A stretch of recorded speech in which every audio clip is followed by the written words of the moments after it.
The following broadcast is intended for mature audiences. These are real people sharing very real, deeply personal experiences. This content may be considered triggering for others and for those who are sharing. The chat room is a privilege intended for discussions and sharing. You are not being asked to agree, but you are being asked to stay civil and refrain from personal attacks. Listener discretion is advised.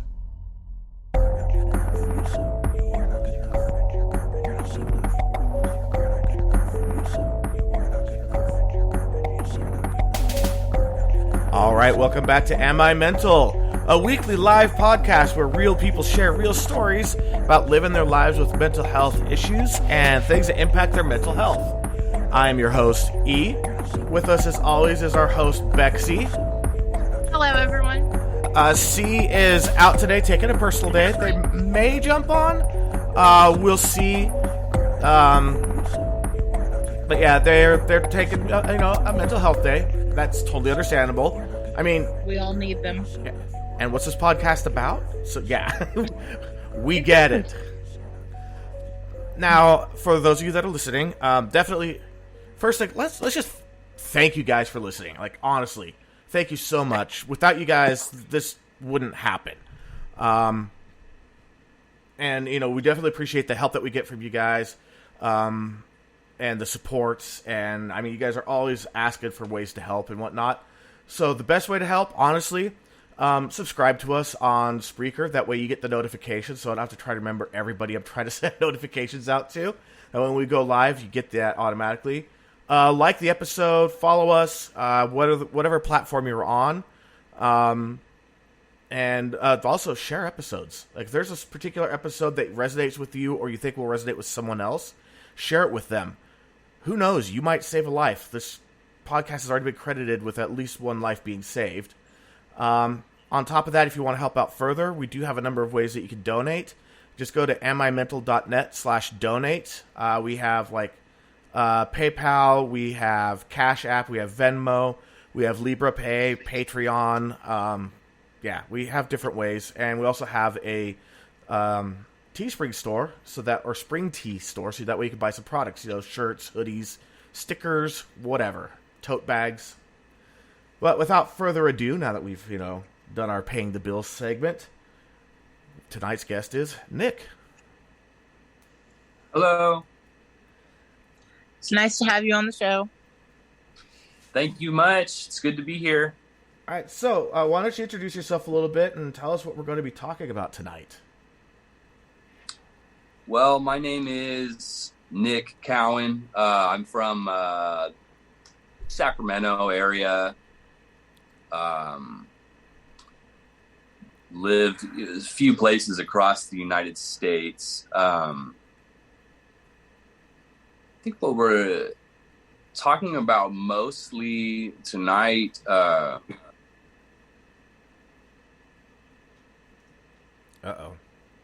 He's frozen. Uh-oh. Dang it.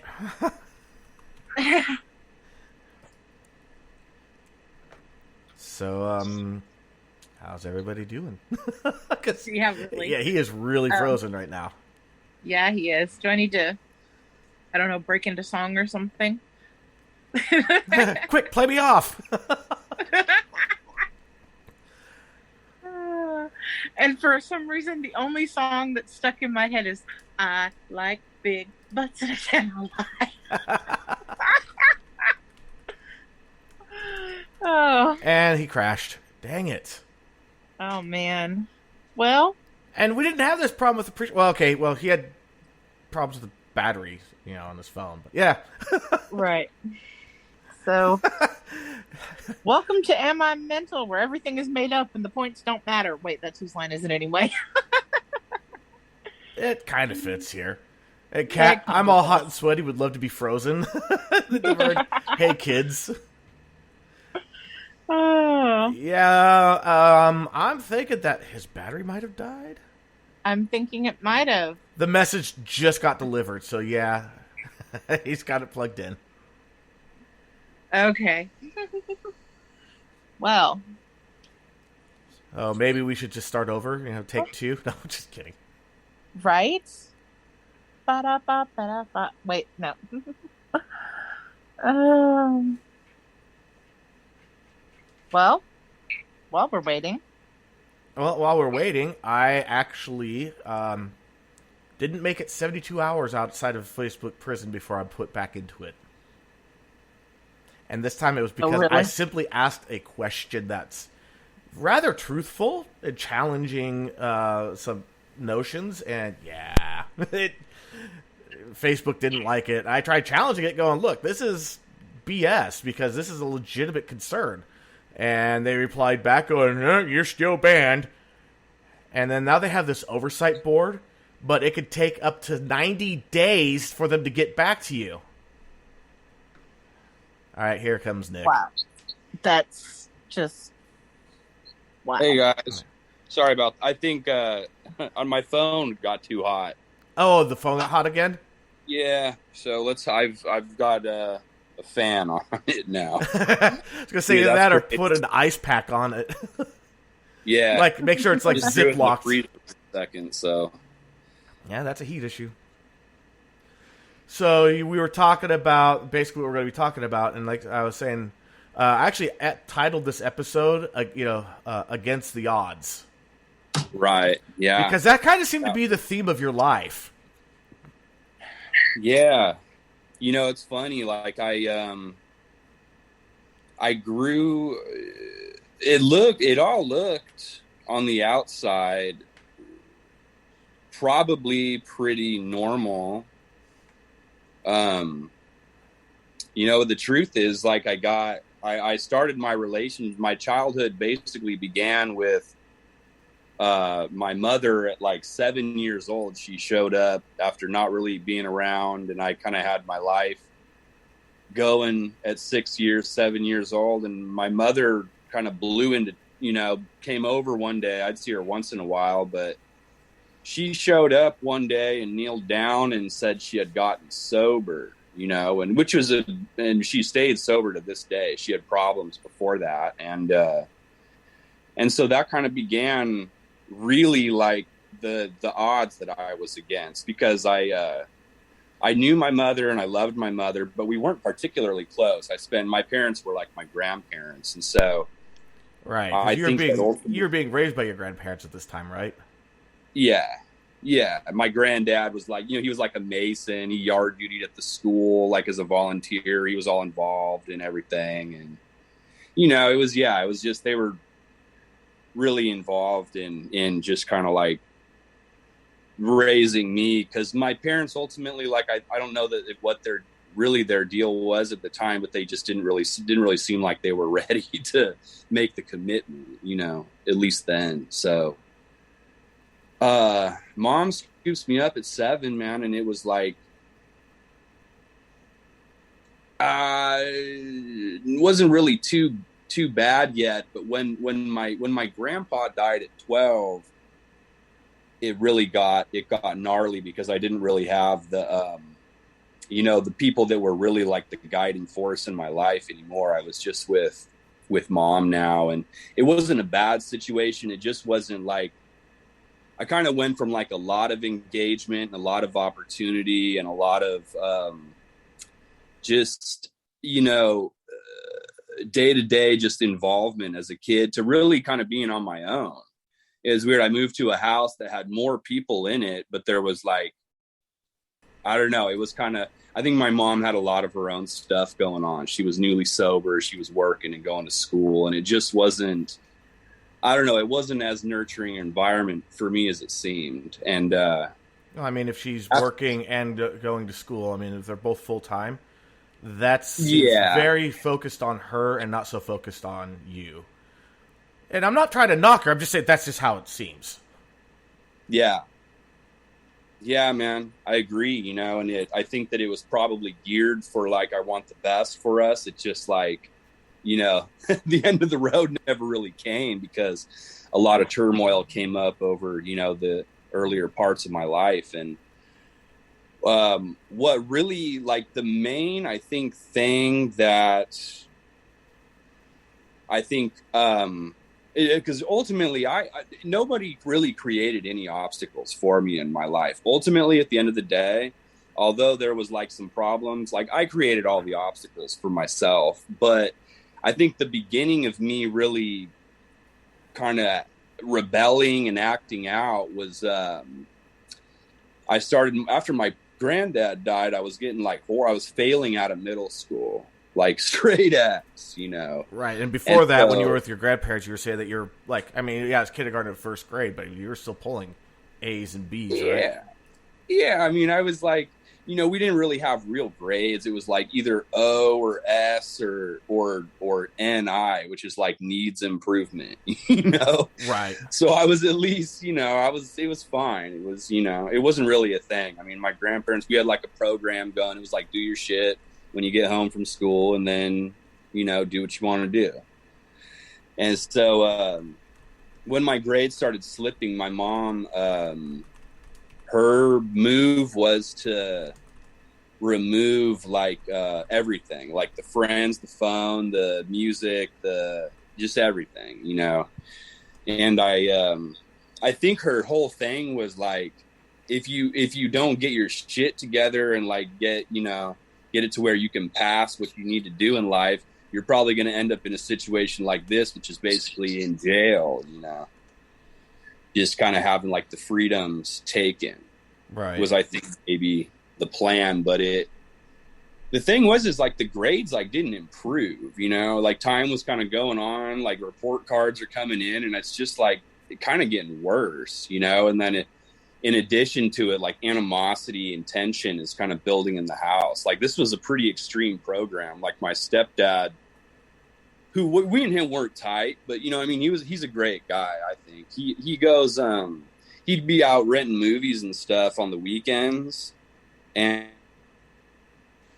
his phone overheated again. And my mom wouldn't let me watch like the movies with the rest of the family. Oh yeah, you good? Yeah, it seemed like you were about to freeze up again, like your phone was overheating. But we're good. I think it's doing all right this time. I had it plugged in before. That might have been, I don't know, adding to it. Yeah, definitely when you have your phone plugged in, it can generate more heat. But then you also have to kind of balance it between, oh God, my battery's about to die because I get there. It was hot, man. It's hot. It was like that in the Lord of the Rings when he picks up the golden ring. Yeah.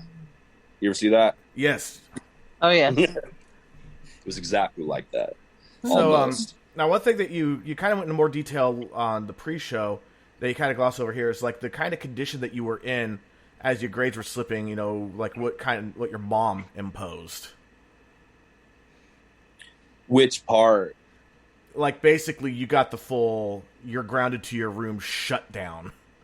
Like, yeah, man, it was the solitary housing unit, man. And I've been in that in jail too as an adult, and it's the same thing other than the food was better at my mom's house. But it was, yeah, dude, this is like, I don't know. Is there like a rating on this show? Like, as far as content? So we have the explicit tag. I got so bored. I got so bored on my solitary housing unit grounding that I started drawing porno. Damn. To like entertain myself. Or I started drawing like comic panel style, like erotica stories just to like pass some time. Just like, quote, get my rocks off, like, pun intended or whatnot. But like, that's the extent. And here's the embarrassing part is, eventually the drawings got found like under my bed when my mom was like doing a room toss to try and find the drugs that I didn't have. And then I like, you'd think a parent, I don't know what a parent would do if I found my kids like porno drawings. I'd probably see if they were any good, like comment and say like, man, these are tight. But like my mom, Devern just said, LOL, I love drawn porn. Well, I'm glad that I'm not the only one. Yeah, my mom's solution was to bring him out at dinner and like ridicule, like shame me in front of the whole family for it. You know what I mean? Oh, that's and horrible. that was standard issue. That was anything that ever happened. That was my sisters got it kind of like that too. But especially anything that like could be used to demasculate me or just make me look like an absolute idiot was always like in pretty good, held in high favor in my mom's court. Because that's a great way to, try to get your kid to succeed Oh, by destroying their Yeah, self-confidence. oh, right. how I relate to that. Yeah, man. Because you think it's gnarly. Because then, like, what I've experienced is like I expect that from people now, and so when people are kind or just genuine, it's like, oh, like, are they really being kind or genuine, or like, is this like it's foreign sometimes? You know what I mean? Because I was It so really used. is. Yeah, I was so used to the like this isn't good enough, or like just being basically anything that I was into basically being made a mockery. And this is by a woman who everybody loved. Like, you know what I mean, in the community and everything. Like everybody thought my mom was so awesome. I was like, you guys have no idea. Like it's Man, that's singing my song a little bit there. Not to an extreme like maybe what you're talking about, but yeah. My parents, I get it. my parents, for me, there's like, okay, they're my personal devils. And, like, everybody loved my parents. I'm just like, okay. They're not the same people when they're in public. They flip a switch when they get home. Yeah, this is before the horns and the tail sprouts and they start walking in the full arch position or like Linda Blair, you know. Oh, Jesus.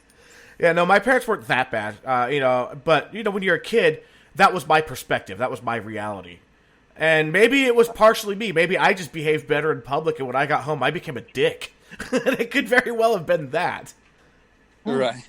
Whereas if you run into three assholes in a day, you might be the asshole, right? Yeah, like if everybody has a problem in the day, it's probably you. Yeah. Yeah. Yeah, man. And so my stepdad would even step in for me once in a while when he would get. He'd be like, he can't even come out to watch the movie. Like he can't come out to watch Caddyshack with us, you know? I love Caddyshack.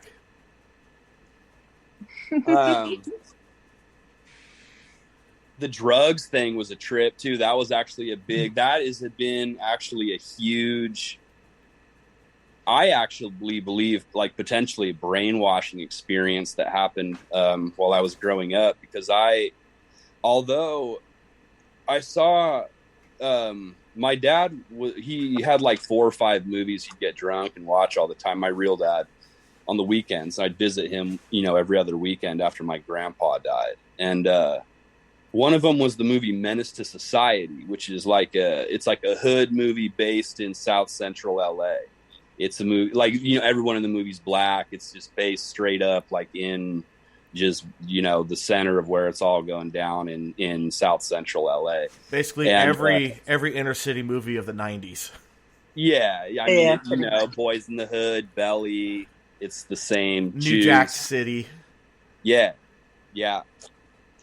So when I saw that movie, there was like, nobody had a job. People were just like hanging out, like hustling, selling weed, drinking, smoking weed. Like he's getting laid. He's like coming up on this Mustang 5.0. I'm like, dude, this makes so much more sense than what my parents have been like trying to teach me to grow up to be. Like this is it. Like it changed. It opened up my eyes to so many new possibilities of lifestyle. And so I spent the next couple of years trying really hard to get stoned, at least. And I was failing. Like I had acquired weed one time and like didn't smoke it right or whatever. And then one time I think I got jacked. I think dude sold me like some sage or something. Oregano. I smoked it and nothing happened. So, I'm not getting anything. So basically these movies that were meant to be a commentary on society and a warning to not go into it, you're like, dude, I found my life path. Yeah, green light. Like basically the movies did the opposite of what they were supposed to do. Yeah, totally. I mean, I saw it as an inspirational film, but they It's in.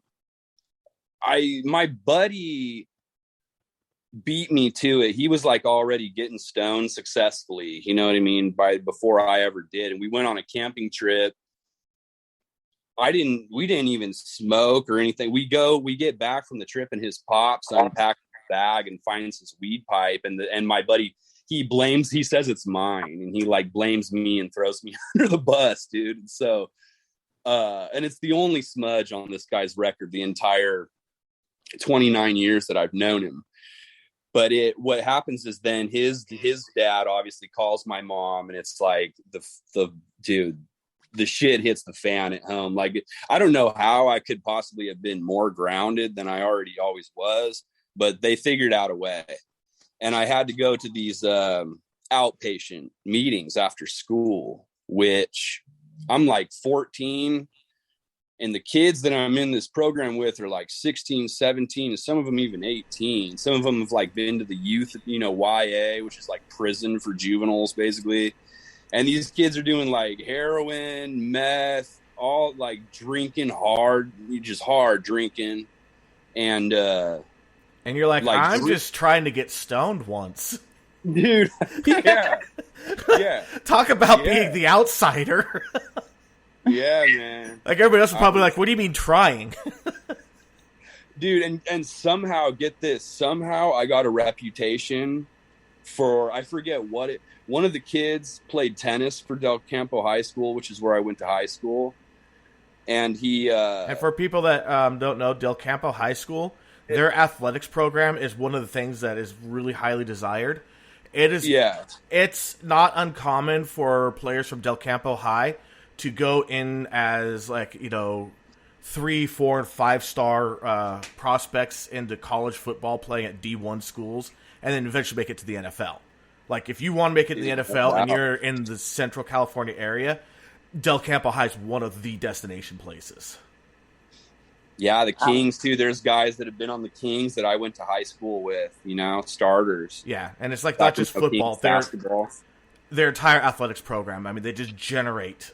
They're like a mill for generating professional talent and developing it.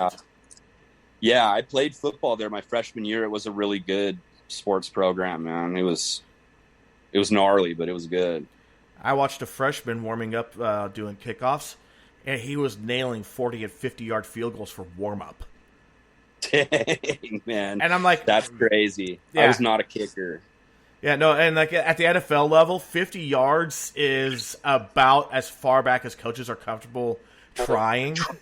And this guy's warming up at that point. Field goal, right? Yeah. Yeah. Like inside 40 should be a gimme. Outside of 40, it gets questionable. Outside of 50, forget it. The record is like 53 or 56 yards. So, yeah.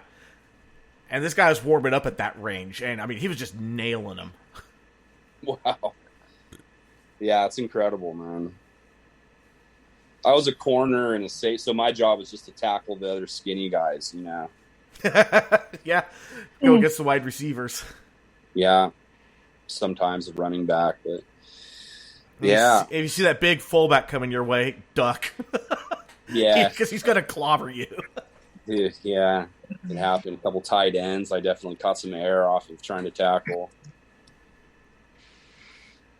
But anyway, so going back to the topic. We're going to lose half the audience if we keep talking football. Right. We've done it. So the drug thing, man, I did end up successfully getting stoned while I was in the outpatient program. Ultimately, I just learned about a bunch of drugs and like behaviors that I had no idea kids were doing. Like, people at least, it was like, are you shitting me? Like, you guys are, I don't even know what meth is. You know what I mean? I don't even know what meth is at this point. What the hell is angel dust? Yeah. Yeah, man. It was a lot. It was a lot of new information. And it was ultimately, so it's kind of funny. It's like Menace to Society did the opposite. The outpatient program did exactly the opposite. And it was, if anything, it was like an apprenticeship, for a lot of the like behavior that took place later in my life. But They're what's all, funny is the people that are leading are like, Nick, why are you taking notes? Because they're all, Nick, why are you taking notes? So I remember why I don't want to do this. oh yeah, in the program, yeah. I'm asking. So how exactly did you put the needle in your arm? Oh, wow. Yeah, man. So how do you find the vein? yeah. Oh man. How Where fine do you get have? this stuff? Yeah. How fine do you have to chop it? yeah. Yeah. Oh my goodness. Okay, so you bend the spoon.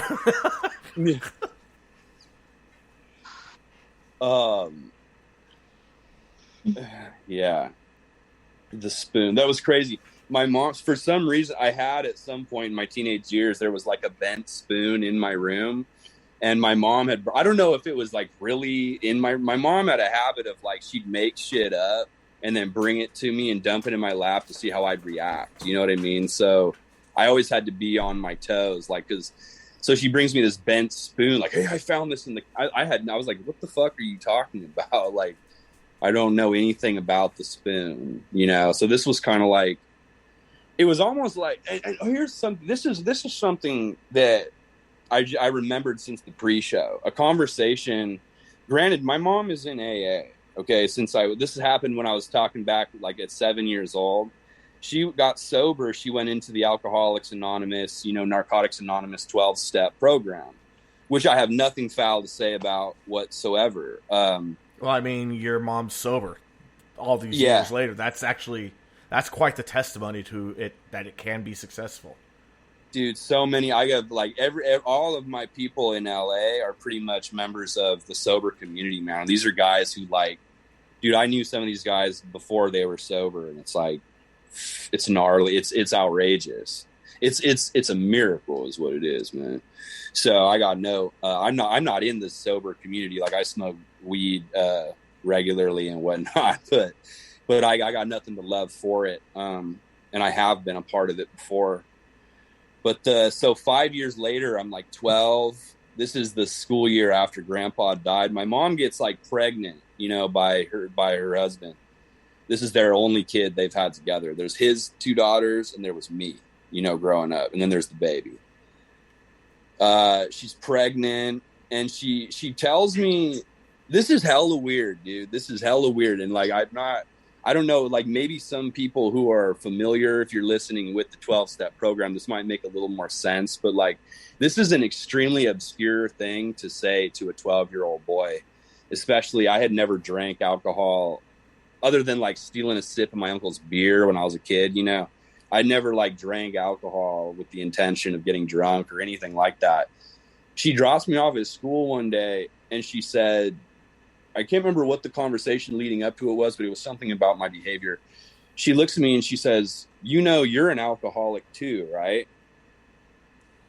And I'm like, what? Straight up, bro. This is, yeah. And she says, you're an alcoholic too, right? And I was like, what are you talking about, man? Like, I've never drank or anything. And she's like, well, you don't have to have ever, and this is true, I guess, to an extent, but she says, you really don't have to have ever had a drink to be an alcoholic. It's all in your behavior. Which at 12 years old, I'm like, fuck you. You know what I mean? Like, I'm thinking that anyways. I would have never had the balls. My mom never like was physical. My dad was the physical one, but my mom, I was a lot more afraid of than my dad for some reason, man. But she told me straight up, you're an alcoholic at 12 years old, never drank. This is before it's crazy. It's something that I reflect back on in life. And I wonder, like, cause if you can't trust your parents, who can you trust? And so when your parents tell you, right. Fucking, she must've been going through something. I think maybe, I don't know why I always make excuses for her. I think it's because I have so much resentment built up around her that I try to humanize her, I guess, but I don't know what the fuck was like. I don't know what goes through a person's mind where you like tell your 12-year-old kid that they have, if you look into it, what a disease that is basically a death sentence if you don't treat it with like a modified like spiritual lifestyle, you know? Right. So it's just kind of like weird thinking back. It's gnarly. It's almost like she had to get sober or go to AA or do what she had to do in order to change her life. And she probably, maybe she didn't really want to, but she felt like she had to. And it's almost like I feel looking back, like it was like, well, guess what? Like if I got to suffer and be sober and be miserable, like you're going to have the same disease as me. It's kind of like what it, like looking back, it's ultimately like what it feels like, man. I don't know where it comes from. Well, I mean, unless she was drinking while she was pregnant with you, that's not necessarily true that you are an alcoholic. You could exhibit some of the behaviors, but you're not dependent on alcohol, which is kind of a key part of alcoholism. Right. So alcoholism, we know a person, what would you ask like a person who's an alcoholic is like, well, when you have a drink, are you able to stop drinking? And most will be like, oh yeah, sure, I could do that. But it's like, can you do that like 3 days in a row? You know what I mean? And not like you going crazy, like chomping at the bit. You know, like it's all about like what happens when you drink the first drink, you know, what happens thereafter. Generally for somebody who's an alcoholic, it's a dice roll, you know. It might be a good day. So the only reason I bring that up is how do you determine that from an individual who's never had alcohol? Right. I mean, it could be that maybe you're predispositioned. That doesn't make you one. Yeah. Well, I think that's what she was saying. It's like, you know, my family, there's so many alcoholics in it. I know I'm predispositioned. And I almost fell down that rabbit hole. I got really close. I had that moment of clarity and went, you know what? This isn't where I want to go. Yeah. Yeah, it's an icky feeling. I mean, I've had that. My family has a predisposition to be alcoholics. I purposely don't drink a lot because of that. Yeah. And, well, that was that and, you know, my medicine. I can't do it. Yeah, I mean, I ended up, here's where I have to take responsibility, man, is like, I was warned, you know what I mean? I was warned, and I picked up, you know, the weed and the alcohol and like the lifestyle. I picked it up anyways, you know, I chose it. You know, amidst my caveman groundings, I think about maybe 16, I started. This was, after my mom and stepdad would go to bed, I'd bail out, I'd sneak out. My room luckily had French doors leading to outside. We had a big house, like my stepdad made good money. And so I'd slip out and I'd walk up to Safeway, which was like a mile and a half, you know, up Fair Oaks Boulevard in the Carmichael area, you know, which is kind of just bordering Sacramento. Yeah. And I'd go in and I'd steal a fifth or a half gallon of Jack Daniels, and I'd just take it off the shelf and just walk out with it by my side. There was no like stuffing in the drawers or anything, and I never got caught. And so I just have like my little booze to kind of keep me company, you know, amidst my like. I know exactly which store you're talking about too. Yeah, Safeway up there. It's right next to like Rite Aid and what. So that was, I think, the first like straight up like, you know, derelict like behavior of mine. You know, the alcoholism thing she said, it turned out to be basically, there was, I don't know how true it is, but there's certainly kernels of truth in it, because I mean, alcohol and I, especially like liquor, have not been, you know, amigos over the years. So And we're actually getting some comments about alcohol and alcoholism in the chat, too. Oh. Yeah, it seems like it would probably go along great with the show. Right now, there's been a lot of talking back and forth. Devern checking in to see about C, and I was like, oh, C's okay, taking a day. And then when I was talking about how I got to the cliff and was able to back away, Bexy jumped in, or Brandy jumped in and said, "Me too, E. That's why I don't drink. Don't want to risk it." Kat, I think I'd be one if I liked the taste. Several people on my mom's side were. Dad was a weekend alcoholic when I was in high school. And I'm not quite sure if there's some typo in there. I think maybe my dad was a weekend alcoholic. That's how he got down. And then Devern, exactly the same as you, Kat. If it was as sweet as soda, I would be in a ditch by now. Yeah. Kat just said food and shopping are my drugs. Yeah, I'm a food guy these days. Yeah. Yeah, Kat and I, addictive personalities. You got to be careful what you get involved in. I definitely have an addictive personality, and basically anything I try, I know that it's like if I try this, I'm probably going to go overboard. Yeah. Oh, I already know it. My wife knows it too. She'll see I'll start getting into something, like it was.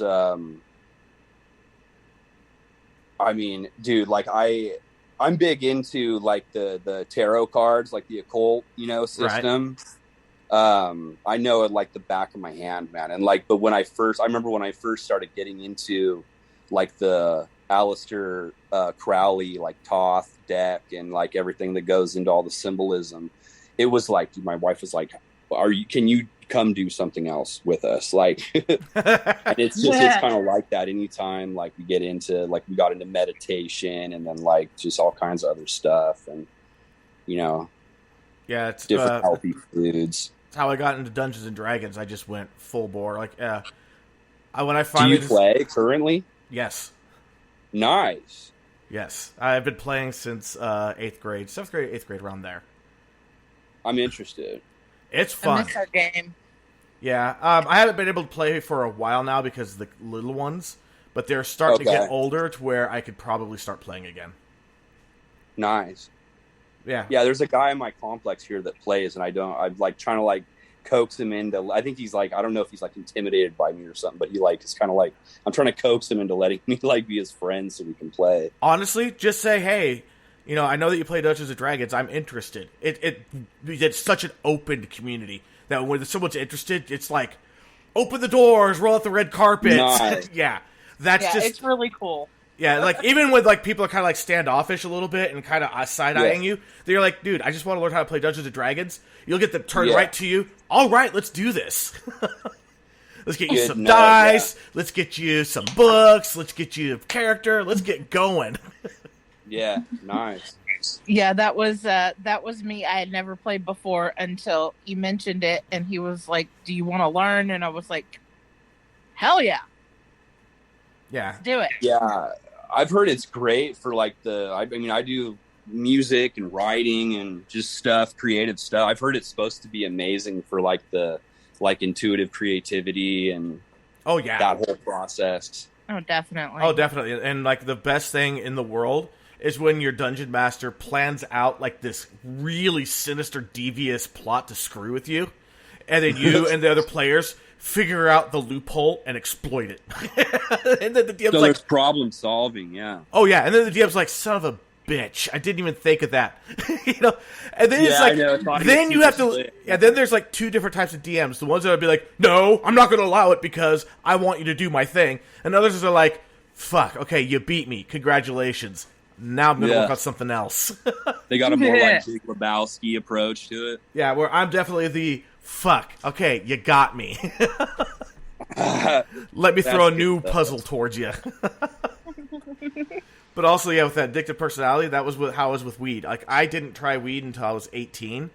I didn't want to for a long time, and then I got involved. No, 19. I got involved with someone who I wound up marrying and having a kid with, and then we got divorced. But she was really, like, she smoked a lot. She smoked weed a lot, and also she smoked cigarettes, which I didn't. But, the heart falls in love with the heart wants what the heart wants. And I fell in love with her. Then I finally decided to try smoking weed, and almost overnight, I went from I don't do this to wake and bake. Yeah.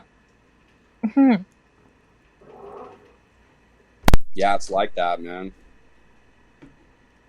Didn't have to be like that, but with me, it had to be like that. It's like had to be like that. Yeah, I usually get started I have like my little kind of morning routine, but it usually like around maybe 10:30. If I'm not doing like a contract, I don't smoke weed when I'm doing like construction type stuff. But yeah, if I'm at home, it's going down. The reggae music going on. Honestly, some of the best music I ever wrote was when I was stoned. Yeah, that's the one thing I miss about it. I haven't smoked it in 12 years. Really? Really. Okay. Yeah, I started getting panic attacks, and when I suspected one of my better friends of being a narc, I was like, "Yep, I'm done." Yeah. Yeah, that's never good. Yeah, I like to unplug, here and there. Then it's just like so much better again when I start again, Yeah, you get that tolerance down. Yeah. Yeah, I like smoking my weed, man. I don't know what it is. It's just it hasn't gotten old yet. Yeah, so like I literally have not smoked weed since it's been legal. since you can even get a green card, I haven't done it. Yeah. Yeah. So it's like, it took me, I did not become I say become a stoner, but I mean, it took me until I was in my late 30s before I ever even tried it. And now she's all about the gummy bears. Yeah, the edibles or what? Only when I have extreme pain, but yeah, I always have edibles in my freezer. I haven't tried. I'm intimidated kind of by the edibles. Yeah, I haven't even tried. Like, I didn't even try the pot brownies back when I looked at it like I'd rather just smoke it. Yeah, I don't want to wait for it. I don't really care for smoking it, so I like the little Lego cubes that I have. The person that makes them for me makes them. I cannot take a whole Lego brick, so I chop them into pieces and have a piece when I need one. Nice. Devern just said, "I love candy. I would kill myself on edibles." I don't know. You know what? Honestly, it'd be really hard to kill yourself on THC. Just saying. Yeah. So we went total tangent there. We're out in BFE now, yeah. It happens quite a bit. I got this popsicle that this is a Rasta Pop. My wife makes them. It's just a bunch of like superfoods. I'm gonna use that to set on the phone. It's starting to heat up again. Ah. Okay. But well, where were we?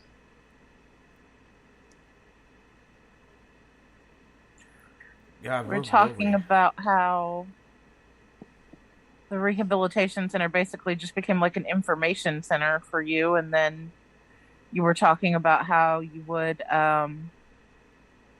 go into the Safeway and just like take a bottle of alcohol and yeah, that's right. You were doing the thieving without even like trying to hide it. You just walk in, grab it, walk out. Just goes to show, if you look like you know what you're doing or that you're supposed to be doing it, people don't question. Yeah, that's been one of my credos at certain times in my life. Yeah, but though, I mean, the thing is like these things are going on, and I'm trying to move over to my dad's because there's like, there's just, it's just for every reason that like is just not, things are just increasing progressively since the time I'm 12 in tense, tension and just like tumultuousness, if that's a word, and over at mom's place, and it's just causing problems. I'm trying to go to dad's. She doesn't want me to go to dad's because there's not enough supervision over there, right? It's like, right. Well, this coming from the warden of like the max security prison of like my teenage years. But so then the alcohol and stuff progresses. What ends up happening is I kind of, as scared as I was of my mom, I just stopped giving a fuck, and I just stopped coming home. And sometimes she'd call me in as a runaway, and I'd get like the cops would somehow find me, and I'd get like escorted home and whatnot. And eventually I came home like hammered one day, and she was like, "You're fucking moving to your dad's." And I was like, yes, you know what I mean? Like finally. And oh no, you want me to do what I've been wanting to do? Yeah.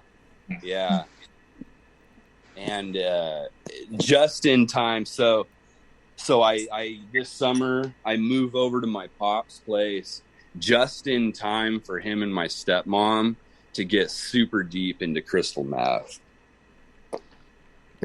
Like so it's a household. It's my dad. My dad's a commercial electrician, so he's usually gone Monday through Friday, and then it's basically me, stepmom, and the little brothers at home. I'm a senior in high school, but I'm not. I go to San Juan at this point. I'm not going to school at all. And just so everybody knows, San Juan High School is basically, it's the unofficial, this is the last high school, last chance school that you get, because it's all the problem children that none of the teachers and none of the other schools want to deal with anymore. But the funny thing is, you go to that campus, it's probably the nicest campus in the entire district. Yeah, it's dope, yeah. Like, the only other one that competes against it as far as, like, how nice it is Del Campo. Yeah. Yeah, very different sports programs. Yeah. They, San Juan, yeah, I'm not really showing up there. And my mom and my dad my dad and my stepmom aren't really tripping too hard on what I'm doing. But eventually, like, I got suspended from San Juan for being at Casa Roble at lunchtime, which is another high school. Just I was there hanging out, like visiting, like a girl I was seeing, and so the suspension. I end up in the principal. The principal was cool at San Juan too. He's like, "So what do you want to do, man? Because like you don't obviously really want to go to school here, right?" And I'm like, I don't know, man. I'm about to be 18 at this point. So he's like, he's like, if I drop you, you're not going to get any more tardies and like cuts and whatnot. He's like, but if you just keep doing this, it's going to look really shitty on your, record and transcript and everything. And so he pulled the plug on me as a student at San Juan and left me. He left me as like a free agent or what, I don't know what he did. But I ended up, it was crazy. It was kind of like a miracle in a weird way, because what ended up happening is a couple weeks after that, like when I turned 18, my dad, a few of my buddies were living with me in the garage. We were like selling weed and stuff. We were living in my dad's garage, and something went down and my dad lost his shit. We got in a really bad fight, physical fight. And I had to move out. And so I ended up moving up with my buddy at his dad's house, who is funny. His dad was actually in AA too.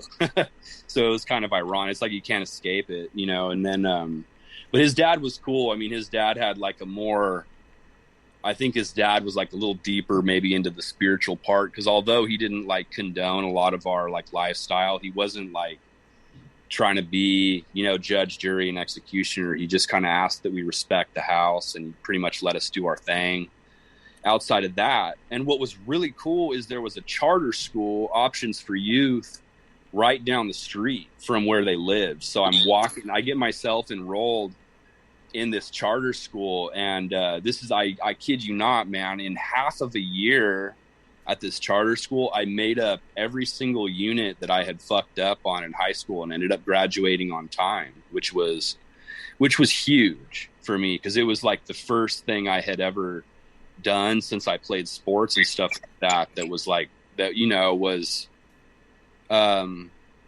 meritable, like by the, to your folks, say, or, people who care about those kinds of things. Like, It was an my friend, accomplishment you could be proud of. yeah, grandma was proud of it, you know what I mean? Which was Right. really cool. Grandma's still alive today, man. She's still got my back today. It's a really cool thing. She's remarried and everything. So this success led to me going back to my mom and stepdad's place and saying, "Hey guys, I'm kind of doing better. Like, you want to let me move back in?" They said yes at first, and it ended up being a no. Like, we're going to take the risk of it was basically, we don't want to risk moving you back in so that you can fuck up the younger kids. You know what I mean? My two stepsisters and the baby, you know what I mean? They didn't want me tainting the younger kids, so I wasn't allowed to move. The whole thing was like, if you get a full-time job, or if you get a job and are a full-time student, then you can move back here. And I was like, all right, bet. But then, they didn't. I think they maybe thought I wasn't going to take the deal or whatever. But so I end up kind of back here and there. And I'm at this point, I'm just cruising around. I had a job at Wiener Schnitzel for a while, and like just little knick-knack jobs here and there. And I end up, my buddies and I are kind of playing music and just doing the whole like traveling train hopping shit. And I got my buddy's niece. She was an adult, but she was like she was his niece, but she was our age. It was weird, But like, I ended up getting her pregnant, and that led to me having my first child at 22. We're living up in what was, Paradise burnt down a few years ago. We lived up in Paradise back before everything burnt down. Yeah, one of my uncles that I was closest with lived up in Paradise for a long time. He really liked it there. It's awesome, man. It's awesome. Like, I mean, I think like there's people who are from there. They're like, I got to get out of here. But if you're not from there, it's like for me, being up in like mountain towns like that is like heaven. Just coming from like the suburban city area, or LA where I lived for a while, or like Houston, and then being up in, like, we're trying to move to Auburn right now. Oh, Auburn's awesome. Yeah. Like if I could pick a place, I'd probably live like just outside of Auburn. Like technically be Auburn, but like I grew or whatever. Yeah, like I grew up in Mount Shasta, so I'm used to the small mountain communities. And Auburn doesn't get nearly the snow that Mount Shasta does, which makes me happy. Oh, okay. I hate the snow. I lived in it for too long. I like playing in it. I like skiing. I like sledding. I like snowball fights. I love playing in it. I hate living in it. Yeah, it's a different. Yeah, I've actually spent a winter in the snow. It's different. There's some stuff to it. There's some stuff to doing it. That's for sure. Yeah. Wood stove. Yeah. Wood burning stove. That was key. Oh. So, my son's born. We moved back to Sacramento to get kind of back into civilization, which it was more so her mom. It was just time. We were living with her mother up there, so it was kind of just time to go now that we had the baby and everything. We moved back there, and like the sad part is even after all of the examples that I had, I end up just getting not like super stupid bad, but like I end up pretty fucked up on meth, man. Like while I've got my son and we're in the apartment down there, and we're in Fair Oaks, and it just got to the point where we got our 30-day notice. She's like, I'm moving back to my mom's. She basically said, we're moving back to my mom's. And I was just like, I'm not going with you, man. Like it was to the point where our relationship was so verbally abusive that I was like, I'm not going to put like our son through this. I knew I was fucked off. I just let him move back up there without me. And it was hard, but it's just what was next. And, Yeah, it sucked, man. It was the first. I don't think my heart had ever been broken really like that.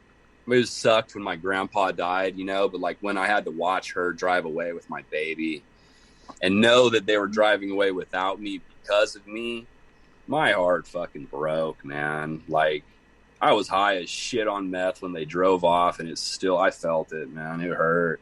And that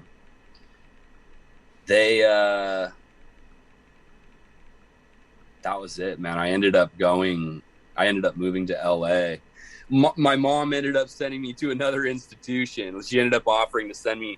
She had gotten like, fuck it, I'm just gonna say it. She had gotten busted cheating on my stepdad. Like, oh, yeah, like, so she had got busted cheating on my stepdad, which, like, it's fucked up. It sounds fucked up that I'm like bringing it like up with a smile on my face, but you got to understand, for the person coming from my perspective, having the woman who talked all this shit to me my entire life about like just everything I was fucking up on and blowing and not doing a good enough job, to finally see her bite the dust and get like, now you're going to the institution for like cheating on the man who honestly, like, she had nothing before she met this guy, you know what I mean? And he honestly kept our family going even through all of her escapades. And so it was like, it's I'm not glad that she had to go down, but it did feel pretty justified when it happened.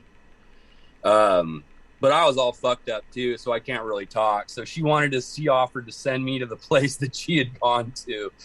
It was out in New Mexico, and I got out there and I ended up meeting this dude my age from LA. And he was like, bro, I'm going to be real with you. If you go home after going to this rehab place, he's like, you're just going to go back to doing like the same shit that you were doing before. Trust me. He's like, they're not teaching you jack shit here. I mean, it was like massage, acupuncture, like, super just like. Sounds like spa, not. Yeah, it was a total. It was like a spiritual summer camp, man. That's not what I fucking needed. If anything, it just puffed my like some less savory parts of my ego up. If I was being real, Jimmy. Oh, whoops! There he is. The dude I met. My name buddy drop. He told me about this place in LA that was like called Liberty House, and he's like, dude, I'm like on bad terms with the place. He's like, but real talk, it's like, it's the business. Like, if you really want to change your life, you really want to like learn some new habits and this and that, he's like, go there. So I'm like, I'm always up for a challenge, and I hadn't really succeeded a whole lot at that point in my life, other than like getting high, getting laid a couple times, and like graduating high school. I was pretty good at skateboarding and guitar. That's like pretty much my life. So that's my resume at that point. And so I go through the steps of transferring myself down there, and it was fucking insane, dude. I get into this place. It's like, these guys are, I'm not going to go into super detail about it, but this is like a year-long program minimum. I ended up graduating in 11 months because I have like some very like nitpicky tendencies that I think it's maybe from being told I'm not doing good enough my entire life. So I have to pretty much produce on it.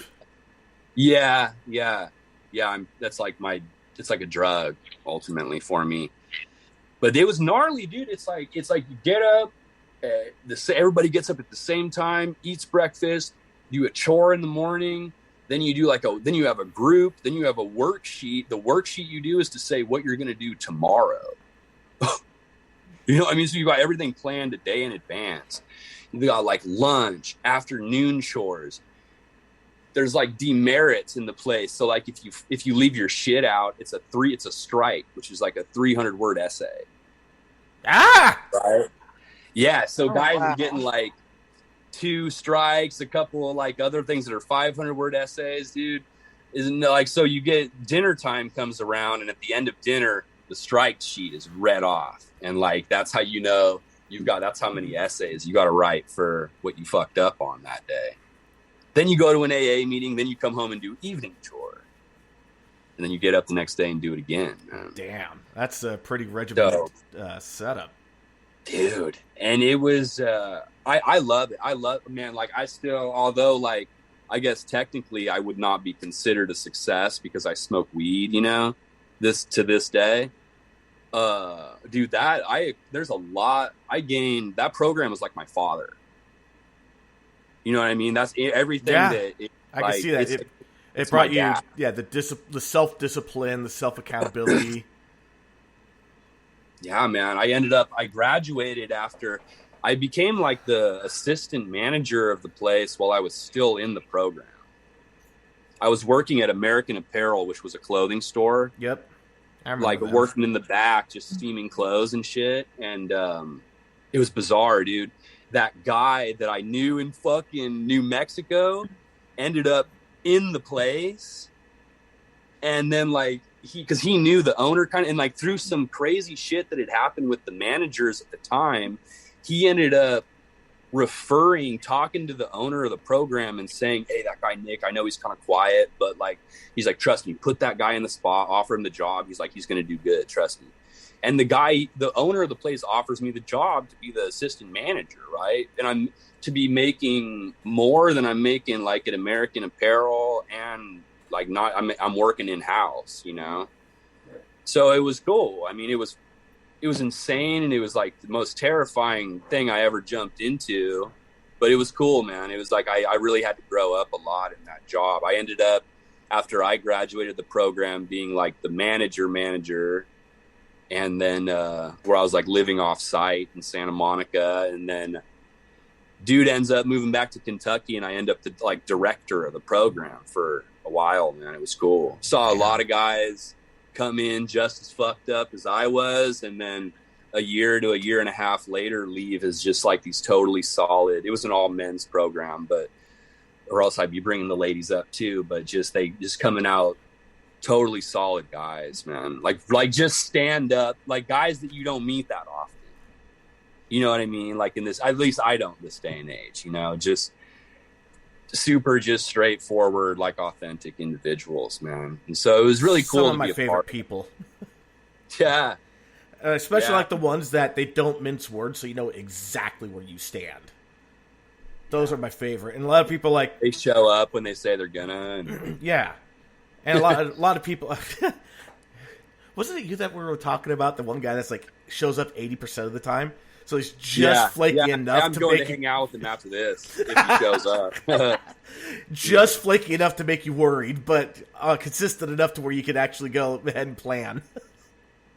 He's cool. I've actually known him almost as long as the guy that ratted me out for the weed pipe. We were like the three of me. We grew up in the same bed, you know what I mean, as kids. Nice. Flake guy and snitch guy. Snitch guy's an astrophysicist these days. Damn. Yeah, but I wonder if he makes a mistake, he throws another astrophysicist under the bus. It's cold, I know. Gotta wonder. How you do one thing's how you do everything, they say. So what happened to that satellite? He did it. Yeah. Yeah. Yeah. So it's a trip. So everything's going really good in LA for the first time in my life. I'm away from this is so this is just like a little bookmark. Just save this for later. I'm away from my mother for the first time since I'm 7 during this like 5-6 year period. I'm in LA when I'm succeeding, right? I'm right. Totally like, she comes down to visit once in a while, but my son is in the Bay Area, San Francisco, area, Redwood City with his mother. I'm paying child support for the 5 years I'm down there. And it's, in my life at this point it had to become spiritual for me to be able to get out from the rut that I was in and continue to propel forward. My life had to become spiritual, and it did. And so prayer became a big factor of it. And the only thing, this is crazy, the only thing that didn't make sense in my life at this time, and by the end of the time I lived in LA, I had stepped down from the job as the director and just gone back to school. And like I was bartending. Even though I didn't drink, I was bartending, down in Venice Beach. Like I just had kind of moved on and was doing my own thing now. And the only thing that didn't make sense in my life is that I was so far from my son, you know? And so I'm praying, like, I'm like, you know, my prayer looks a little different these days, but at the time it was like, you know, God, like, I, you know, thank you for everything, you know, all the opportunities. Thank you for the strength and the courage to show up every day. It's like, there's this one thing that doesn't make sense. Why is my baby so far away from me? Why is this like really just out of place thing still a reality? And so as crazy, man, it's like 6 years on the dot. This sucks. But I get a call from his mother and she's like, hey man, you know, I'm wanting to like go back to school and do my thing. Do you think there's any chance that Xavier could come live with you? I'm like, what? I'm like, fuck. I'm like, yeah, man. Of course. Absolutely he can. Like, you want to start with a summer? Any chance that that my kid could come live with me? Fuck yes. Dude, yeah. I mean, it was like what I'd been, and like prayers are answered, you know? And so what sucks is that it turns out later the reason that she needed him to live somewhere else is because she's getting fucked up on heroin. So she's banging it, she's shooting it up. You know what I mean? Like, you know what? To have enough awareness to be like, look, I'm not good for my kid right now. Right. That's huge. Yeah. Because a lot of times when someone's messed up with that kind of shit, they're like, but I still want my kid. It's like the ego pass out for hours on end and you could die on your own vomit. You're not in any place to be raising a kid. And like, no knock on you. You just need to get yourself together. But yeah, for them to be like, look, here's your kid. That's awesome. Yeah, it was crazy, man. And so I had my family up in this area, and so I decided instead of moving my son Xavier down to LA, we moved back up to the area. And my mom was it's funny, you think of like my mom and like what you've heard so far, the insane reality is this is an individual who ended up being a yoga teacher. And she is she that's what she does. It's her business. She owns studios. And she had just gotten into this line of work when I was kind of getting ready to depart from LA. And so the big plan was this is the first time I've done any like business with my mom. And since I left Sacramento, you know, since it's probably been 6 years, the big plan is, okay, you can move back up here to Sacramento. You can move. She owns this apartment complex by one of the community colleges. You can move into one of my rooms over there with Xavier. And she's like, I'm big into fitness at this point in my life. And like, I was a part-time personal trainer. She's like, you can help me manage the studio. You know, I think that your like fitness stuff will cross over if you want to like instruct some classes and all that. It's like this whole like package deal, like get back, it felt like a re-sign deal or something like that. And it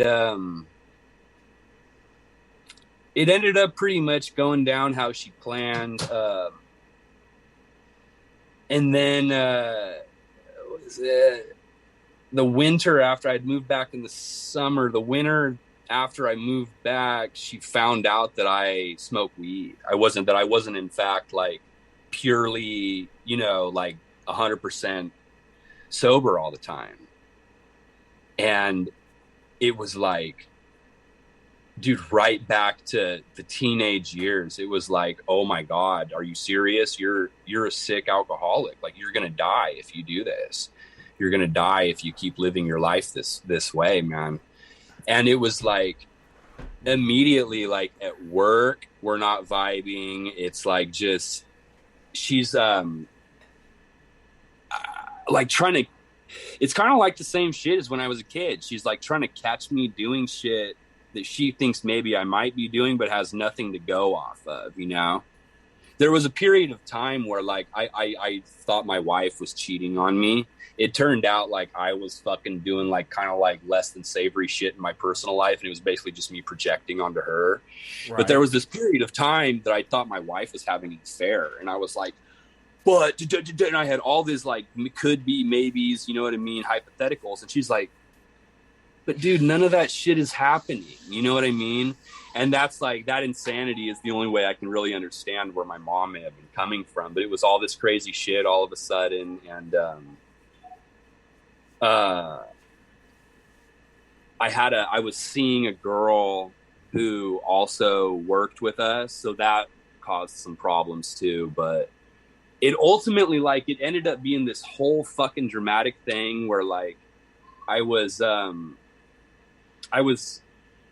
like helping out my mom and her business partner with one of their yoga programs. Like I was like going in as someone who had already been through it to kind of like be an insider and help with the process, you know, like a volunteer or something with one of their like training programs. And the girl and I break up, and this whole fucking thing explodes, and it ends up being like, it's fucked up, man. I end up getting, the girl ends up fabricating this story to my mother that I've done all this shit, and I get suspended from my job as an instructor and as the business manager for 2 weeks. And when I come back from the fucking suspension, my mother has basically given the girl that I broke up with my job, and basically she's going to be my boss now if I want to come back.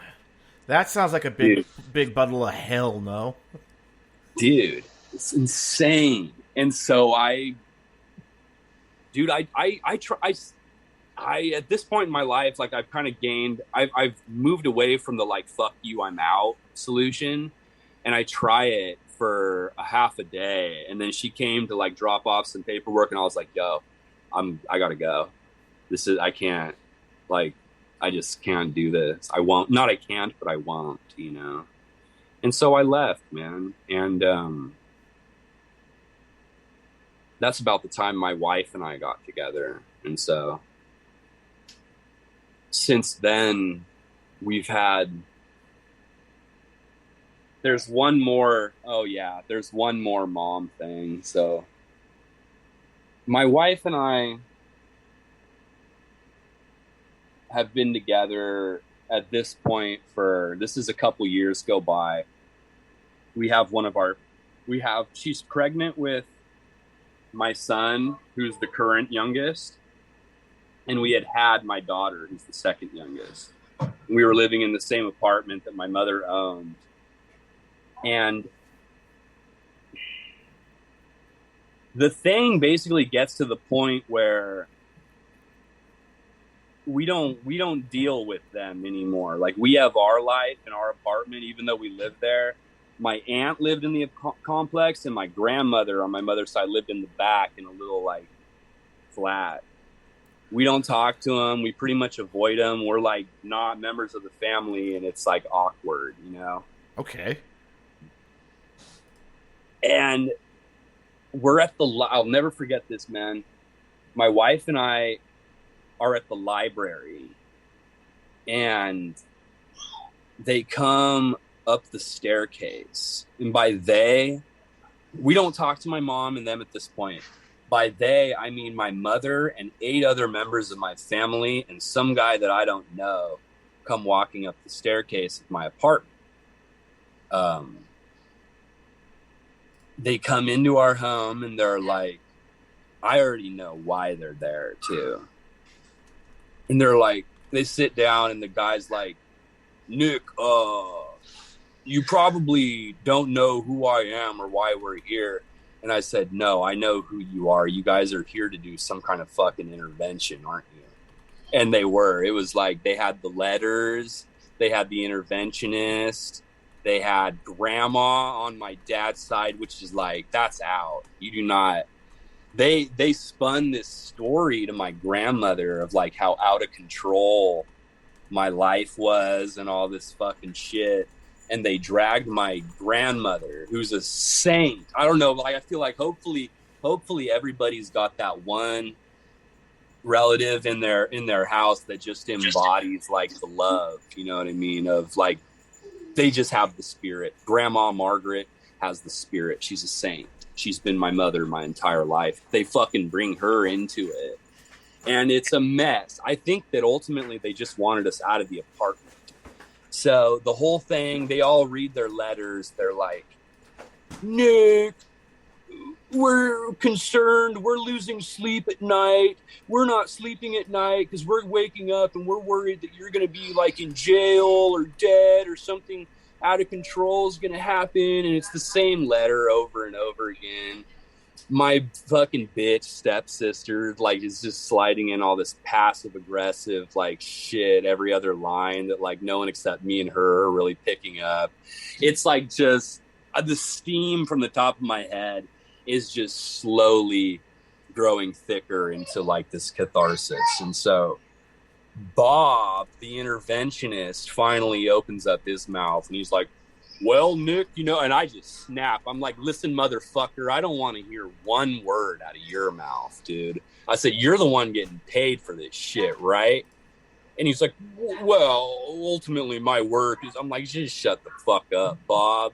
And it's just getting messy and like, God, Grandma Margaret reads her letter and it's like, dude, it's like, Nick, I don't know exactly what all's going on here, but they want me to go to this rehab that's in Texas, in Houston. That's how I ended up in fucking Texas. Grandma, I think that you'd better just, you know, take the help and go to Texas. I do not need to go to rehab at this time of my life. Like, there's some relationship problems going on, but there's like, it's ridiculous. It's preposterous. So, right. I mean, because usually for like rehab, that's usually for things like when your life has become about your addiction. And it doesn't sound like your life has become about your addiction. Dude, I'm 32 years old. I'm in the Iron Workers Union. Like, you know what I mean? We got another kid on the way. And so. And you have your side hustle that you're doing too. How I Met You. Yeah. Well, this was a couple years ago. Oh, okay. But yeah. I'm not, there's no way, man. You guys are tripping. I'm not going to fucking Houston. I'm not going to a rehab. I'm not going to a rehab even if it's up the street. And I said, you know what, this is, if you guys want us out that bad, that's fine. You can have your apartment back. Alexandra can go to her grandparents for now. I said, I'll go stay. I had a Subaru Forester. I'll go make it happen in the Forester until we figure something out. I said, it's fine. And they said, that wasn't good enough. They said, nope, that's not enough. They said, if you don't go to the rehab facility, they said, we're going to put a lien on Alexandra's, my wife's, credit for like saying, and they were going to claim that we fucked the apartment up and like hit us with like thousands of dollars of like credit damage and whatnot if we don't pay. And they knew that we didn't have the money to pay. So it's weird. I still don't really get it. Why didn't they, and I'm just asking this like, you know, rhetorically, why the fuck didn't they just let me move out? You know what I mean? So they basically they know I'm not going to let my wife bite the dust like that. So I'm like, fuck you, cocksuckers. And I go to Texas. I agree to go to Texas. We step out on the balcony. My stepdad's like, oh, Nick, you know, I just really want to thank you, man, for doing this. You know, it's just really going to make things a lot better at home for him, you know. And he's like, if you need anything taken care of or handled, or you need anything while you're down there in Texas, you know, just let me know. I did let him know that I needed some shit when I was down there. He didn't fucking he didn't do shit. But I made the best of it while I was down there, man. And I ended up, I've already kind of, there's not I've been the sensei of the rehab program. So I did great in the program. I got out and I ended up getting a job working on the suspension bridge down there in Houston, making really good money. And the plan was we were going to move to Texas, man. We were going to, the real estate was cheaper. The lifestyle was a little bit different for what we were used to. But I loved it down there, man. It was it was cool. I appreciated it. And it's like one of the things about Texas that I've noticed talking to, 'cause I have quite a few friends in Texas. I mean, our co-host that's on currently lives in Texas. It's like as red, as conservative as it can be, they're also like, fuck, you want some weed? Okay, no problem. They're like so lax about that. They're just, it's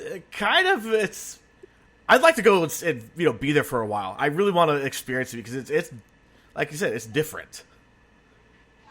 It's cool, man. I lived there for, the better part of a year that year. What ended up happening is I'm working, building that suspension bridge over the Port of Houston, and then the fucking pandemic hit. So, and I knew, like, look, I don't want to offend anybody. I'm just like, but this is just my personal opinion. I knew that there was something fishy and weird going on around the pandemic, because the shit that in California, what they were being told about us in Texas was different than what was going on in Texas. And what we were being told in Texas about California was very different from what was going on in California. Yeah, that whole, man, we could have an episode just on that, but it would have to be one of those, this is a political episode. If you're not into politics, tune out. But no. There was a lot of weird shit about the whole thing. Dude, too much, man. And then that, jumping off with and then like, all of the racial stuff happened like in conjunction and all that. My family's a very multiracial family. So it was like, that was a funky time, man. But yeah, it was just a whole weird time period. In Texas, like, things just hit the brakes.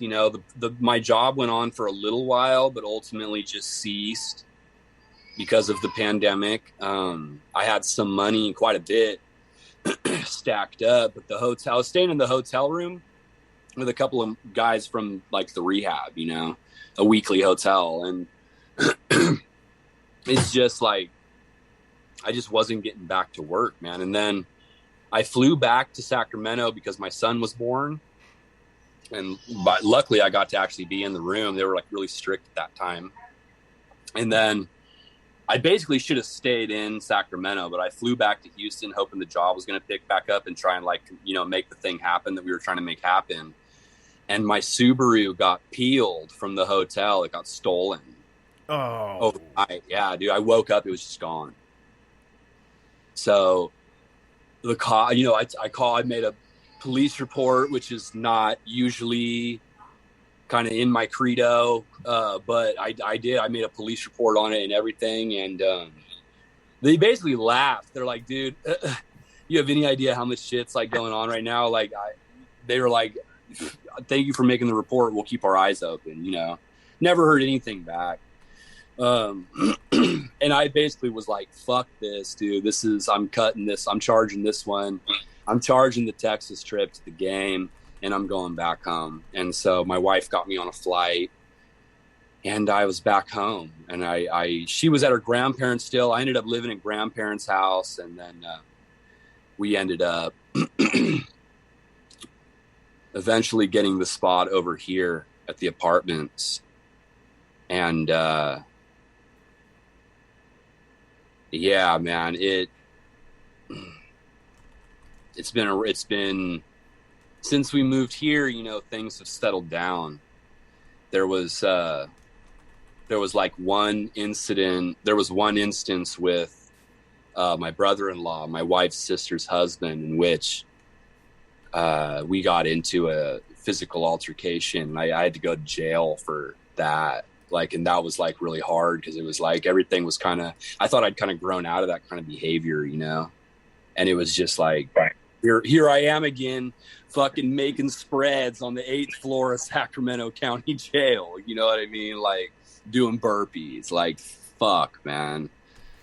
And that was it was during the pandemic. Now, if anybody listening, if you don't know anybody or haven't had the misfortune of getting arrested during the pandemic, you go through a 14-day quarantine period where you're basically in a 24-hour lockdown without like any books or any. It's like being back on caveman grounding when I'm fucking 13, 14 again, man.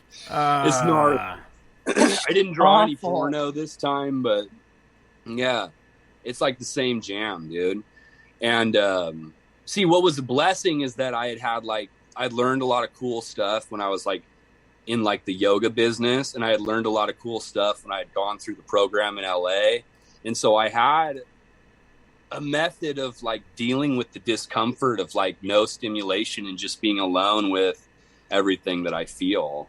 And it ended up being a really dope experience because when I got out, it's just been kind of point A to point B ever since then.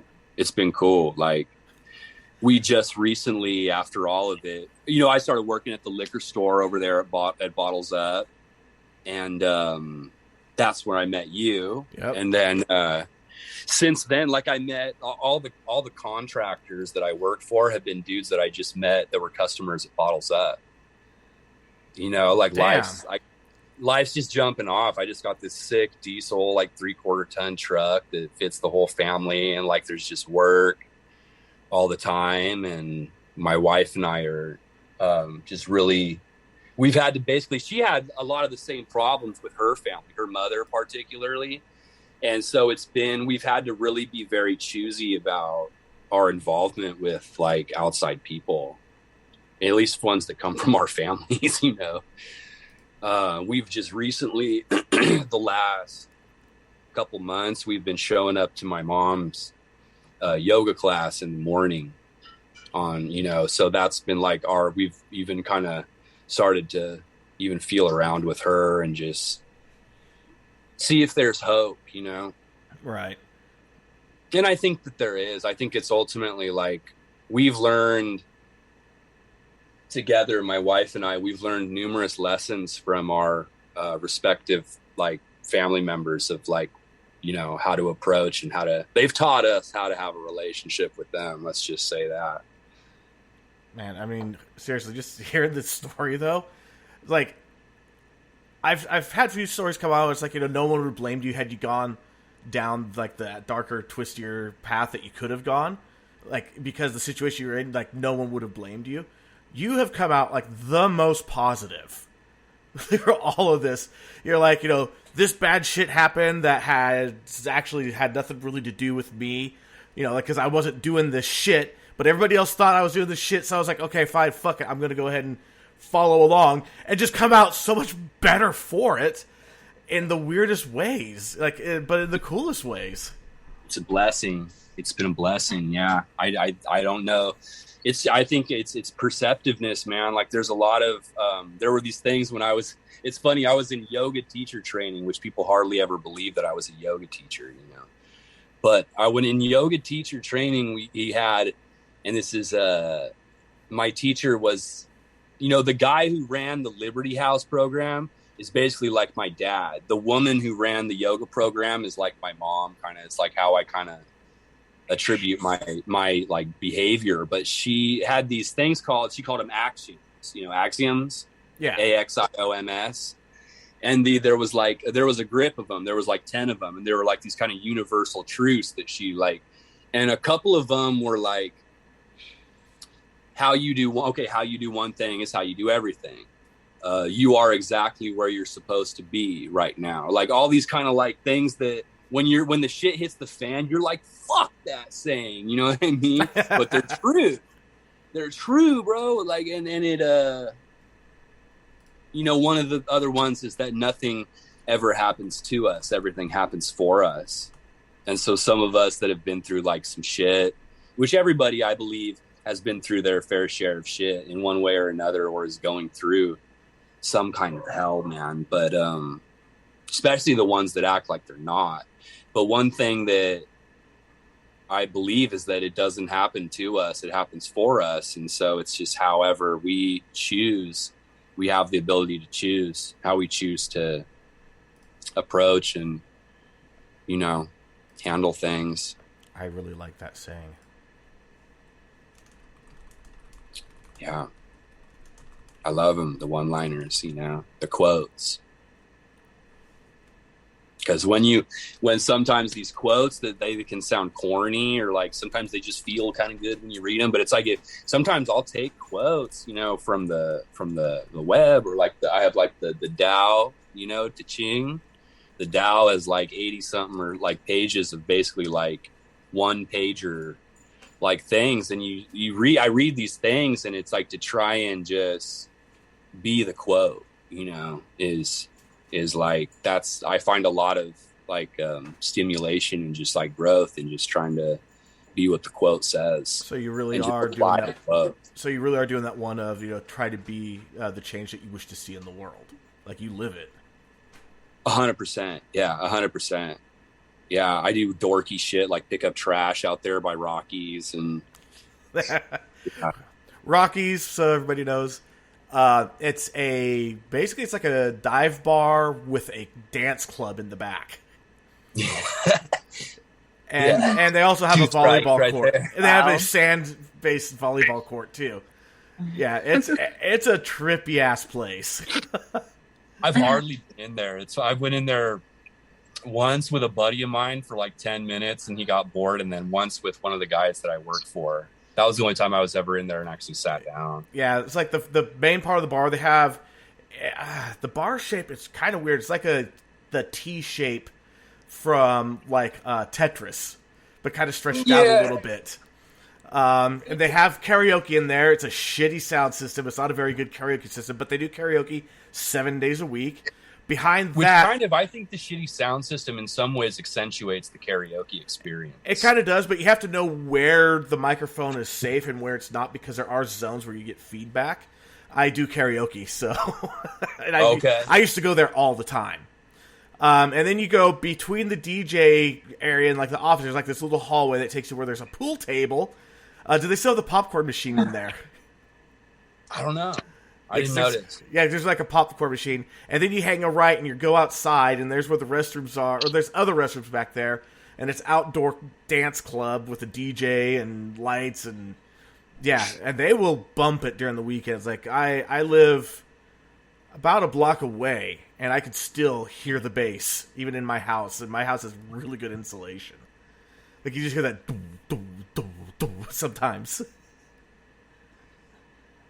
There's been a couple times I identified the song, too. Just sitting there, I'm like, I know that bass line. You're a firework. Yeah. I can totally see that happening. Yeah. Buster, now is not the time to start acting up and being loud. Sure it is. Yeah. Puppy. It's my 10-month-old beagle pup. Oh, cute. Dude, I want to get an American Bulldog for my kids. Those, like, little tanks. Oh, yeah. Those things are awesome. And they are so sweet. Yeah. Somebody came to the shop the other day with one, and it's hard to let them go. Yeah. Now, I'd say with beagles, they're great dogs if you're prepared for them. They can be the biggest assholes. They need lots of attention. They need tons of attention. Basically, they have to have like another dog or another person around at all times. They're that social. Wow. But we have a yellow lab too, an older yellow lab. We got the beagle as a companion dog for the lab.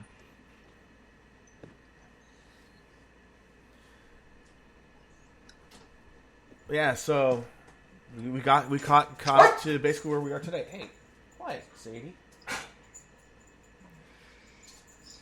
So, anybody have any questions for Nick?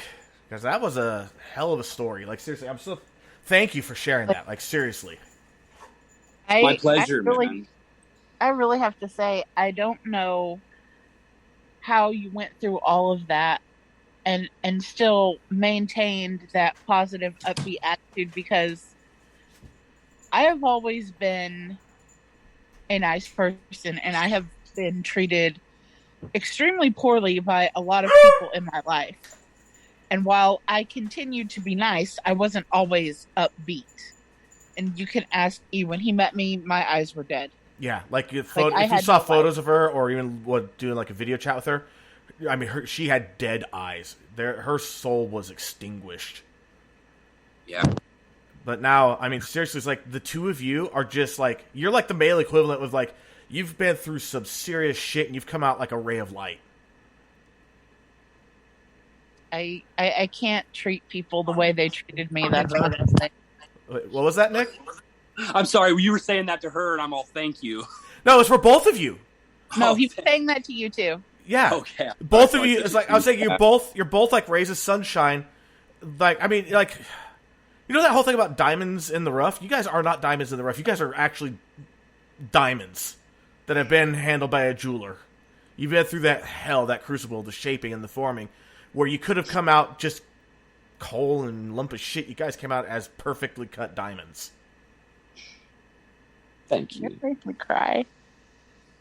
But it's true. Appreciate that. Yeah. You know, it's like the more I get to know you, the more I like you. Seriously. And there's like that whole thing, you know, never judge a book by its cover. Like, if you guys saw Nick, like, at a glance, you might think skinhead. Yeah, most people think I'm like a white supremacist. My first impression, honestly, is I heard your voice, the way you talk, I was like, if I were to pigeonhole him, skater.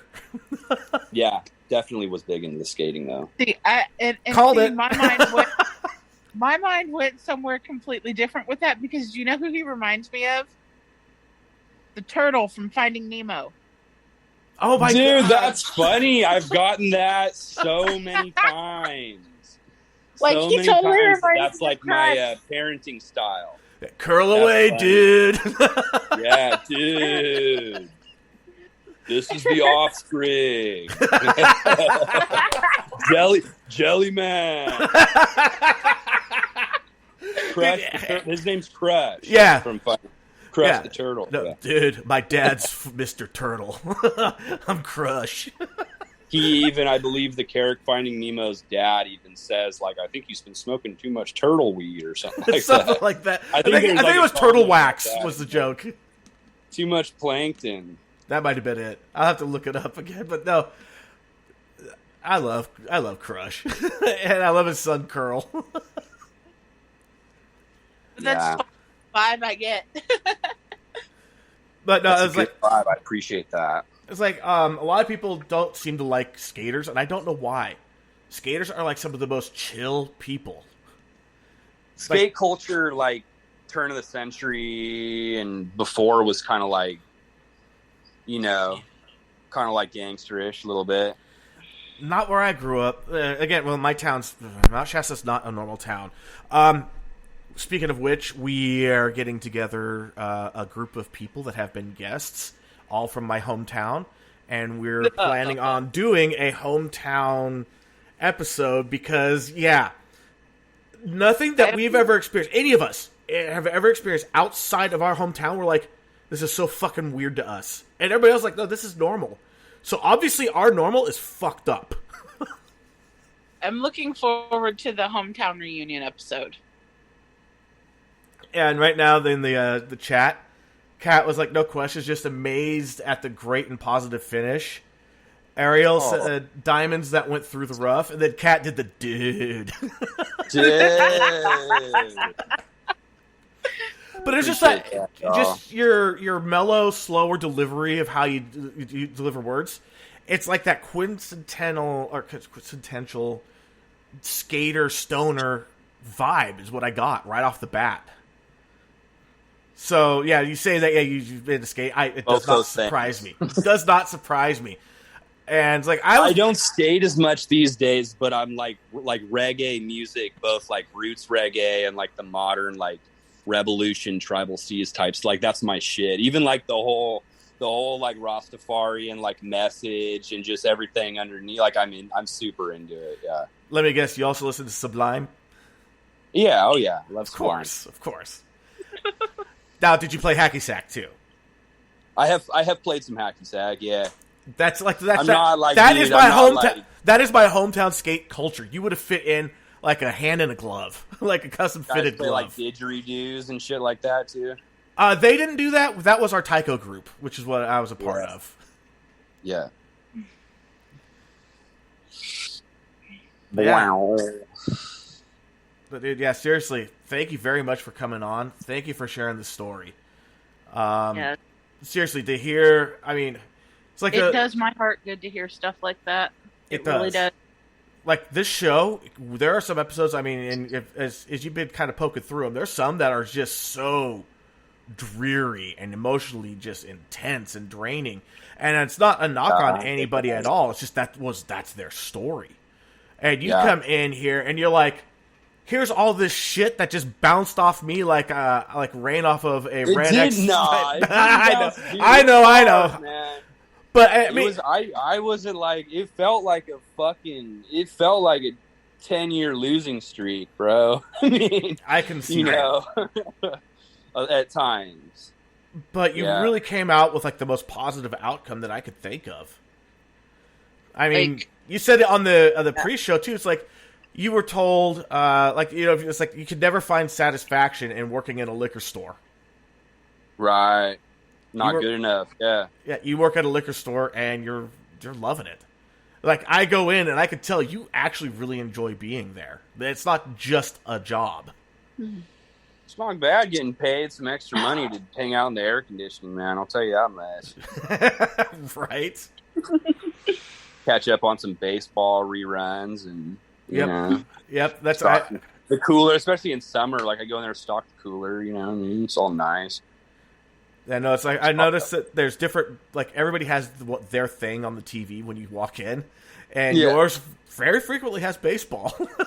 Yeah, baseball or reggae. I like when the college. I like semi-pro like sports too, like the college softball. I always watch. For the sports, for the excitement, and also like just women who play softball are just like these, just like Amazonian like warriors. You know what I mean? It's pretty badass. So I'm into it. I like the Little League World Series too. The kids, they're up there just playing their asses off, man. Ooh, awesome. There's nothing better than little kids that are honestly giving it their all when they're playing a sports game and things like that, and they're happy to be doing it. Yeah. They're not. They're not being intimidated by parents or coaches, or they don't feel pressured or anything like that. They're just kids having a good time playing a game that they love. You know that the Philippines are permanently, at least for now, they're banned from the Little League World Series. Really? Yeah. From their own government, or no, by the Little League like World Series Council or whatever, who had the authority over the World Series. Why are they drafting like guys that are 17 years old on the team and shit? That's exactly what they did. They had a whole team of nothing but 16 and 17-year-old kids. But they all the oldest trick in the book, man. And they were all like shaving everything before a game. Bring in the ringer. Yeah. Well, I mean, and I'm not trying to say anything, but Filipinos don't typically tend to get very big. They tend to be a smaller people. Dude. Although one of the biggest people I've ever met was a Filipino. I was like, fucking hell, dude. You look like The Rock.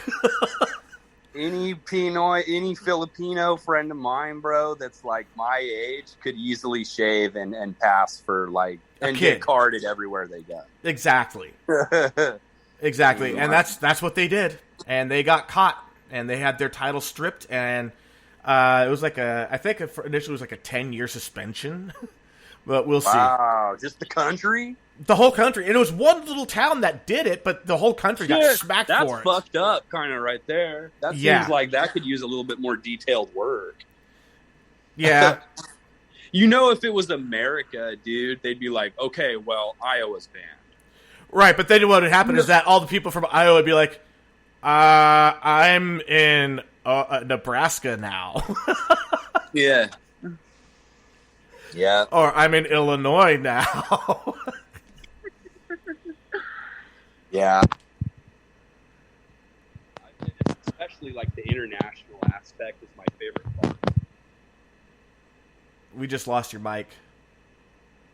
Sorry. Oh, the international aspect I always think is so cool. You know, all the different kids from literally like don't know anything about each other. And like live totally different lives, but they connect with the bat and the ball. You know, they know they connect through the game. I used to do that with taiko festivals because I used to do professionally. I used to play Japanese drums, taiko, And shit. Yeah, and we'd run into groups. There was one time we went to, it was Zellerbach Hall in Berkeley. And we had this big festival. It was the 25th anniversary for the San Francisco Taiko Dojo. That means 25 years of Taiko in America at the time. And then there was a group that came from Japan. They didn't speak any English. We didn't speak any Japanese, other than like a phrase here and there because Taiko's Japanese. But we all connected through the drumming, So I get that. The language barrier is not really a big problem because you could share your passion. Drum beat. We all started with the drum, bro. Everybody started with the drum. You know what I mean? Way back. Yeah, the drum, the dance, the stories. We try and keep all that going. We have a djembe, which is like the African, Yeah. It's just like a single drum that I like that. It's fun. We play around with it and it's cool. You're now being called Crush in the chat. Dude, I've been called a lot worse, man. A lot worse. Most common thing I'm called is a smart ass. I'm like, well, yeah, that's better than being a dumb shit. It's what I'm here for. Although most commonly better now, than being a dumb ass. Yeah, on the internet, I'm mostly called an asshole, but that's okay. I am an asshole, but I'm the kind of asshole you want on your side because I'm a very loyal, faithful person. Yeah, and that ends up people. I don't know. I think sometimes like the honesty. I just tell people what the fuck is the truth. You know what I mean? And I think that sometimes people like one lady the other day was like, I went into my wife's work, right? I don't know. My wife thought this was funny after the fact. But my wife works at a natural food store. I go in there to get like our water, our like grass fed water. Basically, like that's a joke, but yeah. I'm just like grass-fed water. So the raindrops are grazing on this grass. Yeah, I go to get the grass-fed water, and the lady behind the counter is like, "Oh, are you a member with us?" And I'm like, "Oh, I'm Alex's husband." And she's like, "Oh, how come I can never remember you?" And I was like, I don't know, maybe you have a bad memory. And I was just smiling, and she like froze. She didn't know what. She's like, "Oh yeah, maybe." And I didn't really think about it much, and I was just kind of conversing with her. And then I told my wife about it in the car. She was like laughing her ass off. She's like, "You said that to her?" I didn't even think twice about it. Now, you know what I mean? Yeah, no, and it's like I can sugarcoat the truth when I need to.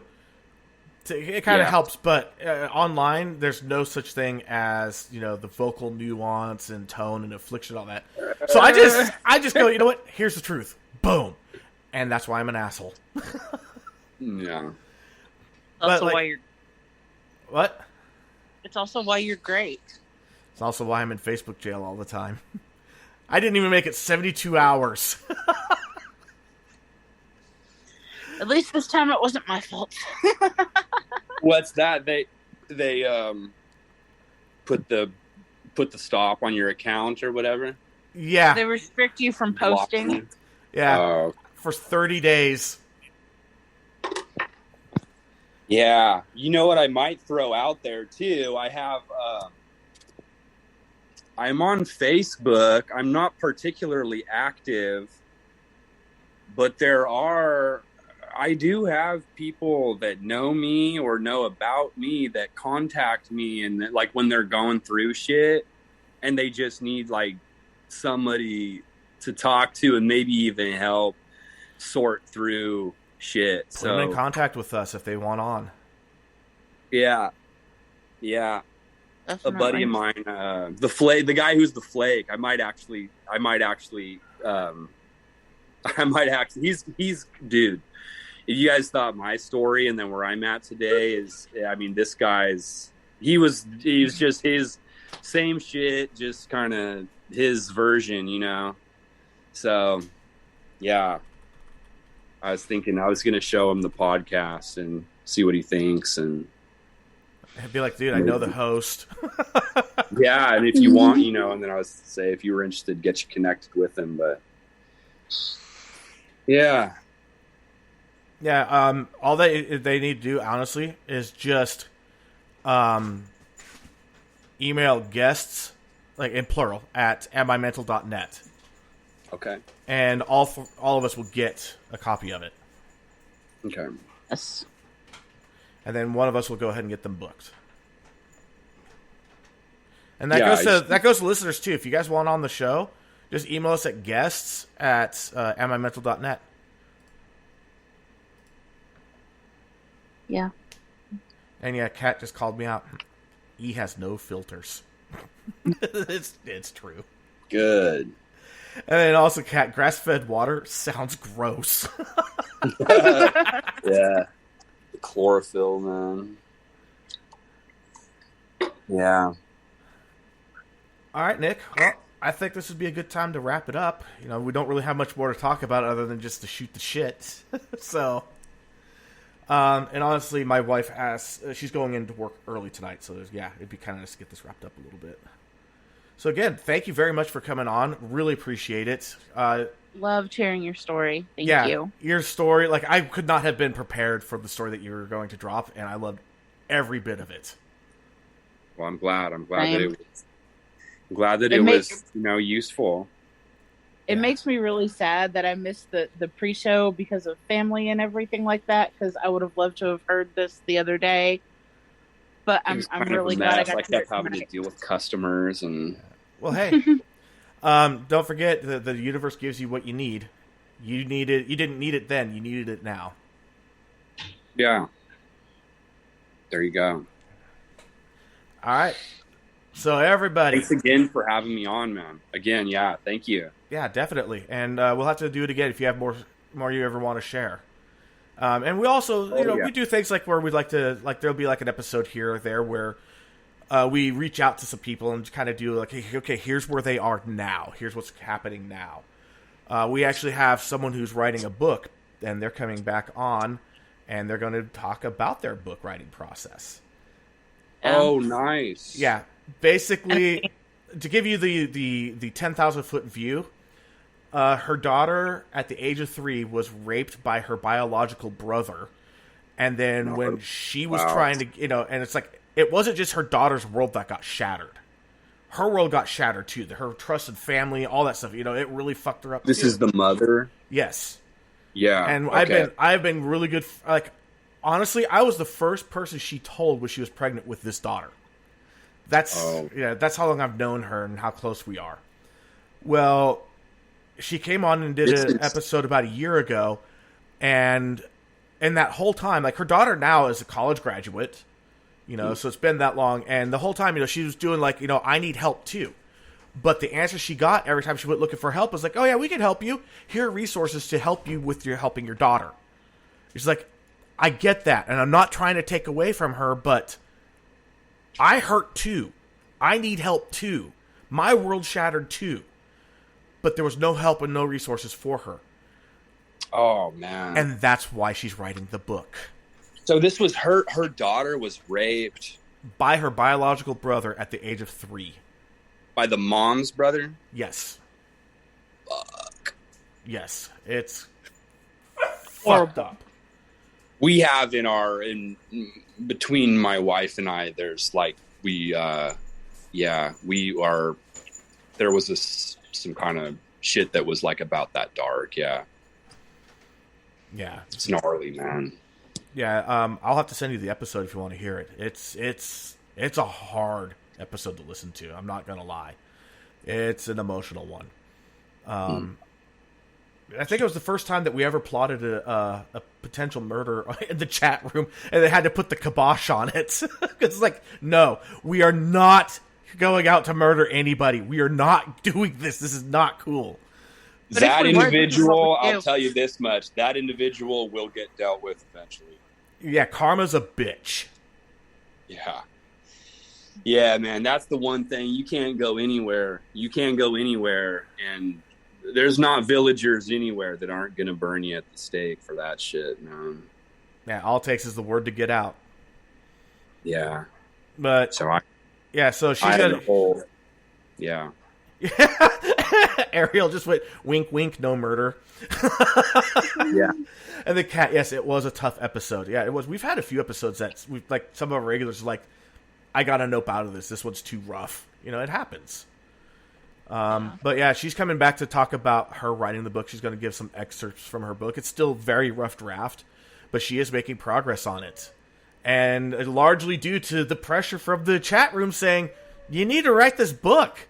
If it doesn't exist, awesome, like it's 20 years later and it still doesn't exist, this book needs to be written. Yeah. I know all too well how that little positive nod in the right direction can make great things happen. Yeah. Look at the life. Look at the life in your eyes again. I know.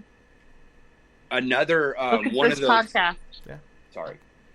No, that's okay. Yeah, Bexy was the one that kicked my ass to actually get the podcast going. Like I kicked around the idea, and she was like the one that was relentlessly pushing me to do it. Okay. Good. Yeah, I know it would be Thank great. God for that person, you know. My wife is that person for me. Yeah, Bexy was the one for this podcast. That's why she got rewarded with a co-hosting position. What was funny is I had a different co-host initially, and then he had to take a hiatus. So I just casually dropped in the group chat, like, hey, does anybody know anyone that might be interested in being a co-host with me? And Bexy's like, yes, you asshole. Come on. Me. My actual word, you know, I was like, duh, me. Yeah, And basically. he's like, oh, do you really think you'd be interested? My response to that was, fuck you. She knew I was fucking with her. Yeah. I'm glad you're doing the podcast, man. I can imagine probably a lot of other people too. Oh, you know what? We actually have some time here. It's been a while since we've done this. Let's take a look at the listening patterns here, see how things are going. Mm-hmm. I like doing this every once in a while where I just go, okay, so here's where we are with the podcast, and here's like where the listeners are coming from. At one point, Auckland, New Zealand almost overtook everyone. It was almost, really? Yeah, it was like it was like the number one city, and almost made New Zealand the number one country for listening to our podcast, just purely because of Auckland, New Zealand. Huh. That's wild. Yeah. All right, so statistics.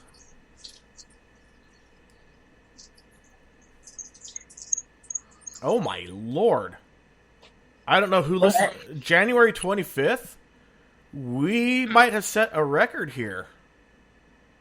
4 live plays, 71 downloads.